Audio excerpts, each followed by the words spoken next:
Hey everyone, welcome back to my channel. Long time no see, I know.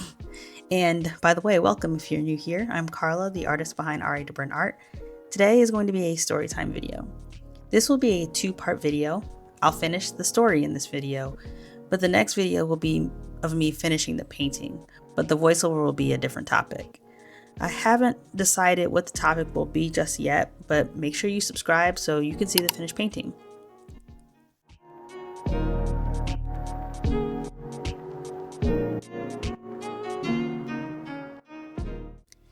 But anyway, I wanted to tell this story to kind of see if I'm tripping or if other people would have responded the same way. So the painting that I'm working on in this video is a commission. I pretty much am always open for commissions, by the way. If you're interested in having a custom piece of art, please reach out to me via the link in the description box. You can also see examples of my previous commission work on my website, which is also linked in the description box.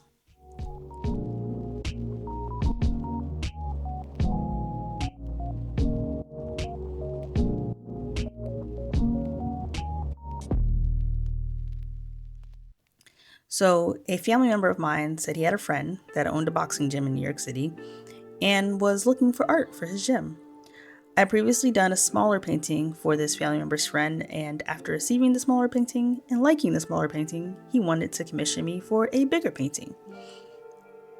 This previous painting was on an 8x10 canvas panel, and this current painting that I'm working on in this video is on a 16x20 stretch canvas, just for context. Side note, I never spoke to this friend. All communication was through my family member.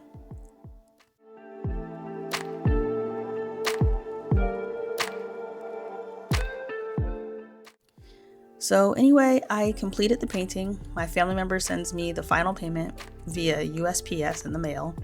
Yes, I charged him a deposit before starting the painting, just like I do all my clients. But yeah, so he sends me the final payment in the mail. I did not count it right away. And this family member kept asking me if he had sent enough money. I'm thinking, I told him how much it was. Either he sent the amount I told him to send or he didn't. Mind you, he wanted to pay in cash each time, which I thought was weird because who would want to send cash via the mail? But anyway, him asking me if he sent enough money made me go back and count the cash, and lo and behold, it was short $15, which was pretty much the cost of shipping the painting. I let him know, and he said he would get the rest of the money later, which he did, but well after this story. I went ahead and packaged it up and mailed it off.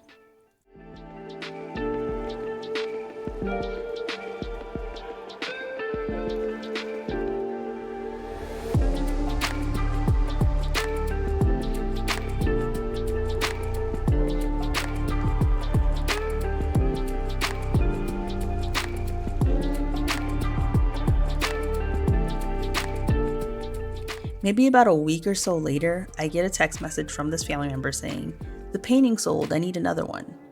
When I get the text, it's early in the morning and I'm just waking up, so I'm a little confused by what he means. So I called him to confirm his text, and he confirms that his friend sold the painting.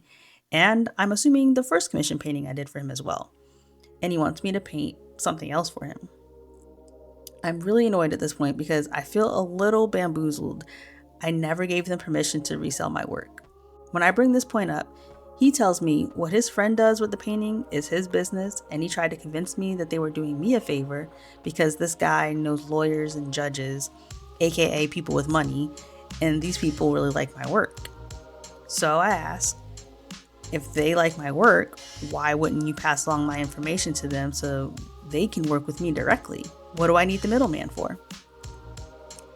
I'm not going to accuse him of hanging up on me, but let's just say the line conveniently disconnects. He calls me back a short time after that and pretty much double downs on what he had previously said. What his friend does is his friend's business, and he doesn't have anything to do with that. So at this point, I'm done talking to this man. How are you going to let someone take advantage of someone you're related to, your own flesh and blood? And I pretty much end the conversation.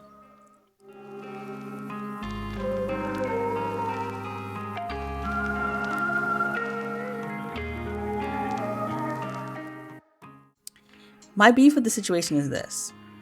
When I do commission work for clients, The paintings are for the client's personal use only, not commercial use for you to resell, especially when you aren't sending those potential future clients back in my direction. On top of the fact that I don't know how much they were marking these paintings up for, since at the time I didn't charge nearly enough for the work that I was doing. I have since increased my commission pricing because of this ordeal to possibly prevent this from happening again in the future.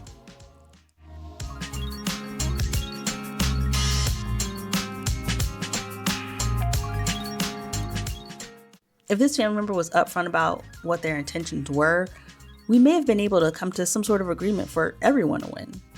I've done commercial commission art for clients in the past who wanted things like t-shirt designs so that they could sell these shirts in their shop. The difference is, I knew what the deal was going into the project and charged them accordingly. I also suspect that this family member may have been getting a kickback in all this, and this has severely damaged my relationship with this person. You may be wondering if we had a contract, and if so, did the contract explicitly say that they could not resell my work? It's a good question. I came up with a contract right before I did the first commission for them. I had been thinking about creating a contract for my commission work for a while and felt that this was the perfect opportunity to test out my digital contract with the digital signature process, since I personally knew this person. For me, it's less nerve-wracking to work out the kinks of a new process with someone that you already know, as opposed to a stranger who may not give you as much grace if something doesn't work as intended. Anyway, I sent the contract via email, and the family member never signed it. I naively chalked it up to this family member not being tech savvy because he seemed hesitant about paying me with a credit or debit card via PayPal or Square, which was probably my first red flag in this whole thing. The moral of the story is this. 1, you can't trust everyone, unfortunately, family or not. If things don't smell right, then it probably isn't. Don't be afraid to listen to your gut and walk away. 2, always protect yourself with a contract, and if the client doesn't want to sign the contract, then they don't want you as an artist. The contract is there to protect all parties involved and to make sure all the stipulations are clearly laid out. Lastly, charge what you're worth. I can't help to think that if my commission prices weren't so low, this person wouldn't have tried something like this. My low prices left a lot of meat on the bone for someone to come in behind me and make money off my work. Thank you so much for watching and for listening to my story. Let me know in the comments if I was being overdramatic with feeling scammed, or if I should have continued on with this business arrangement.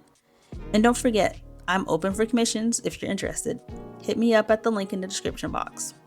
Also, if you're in the Atlanta area, I'll be at the Powder Springs Seafood Festival May 16th through the 18th at Thurmond Springs Park. I would love for all of you to come to my booth and say hi. It's a free event.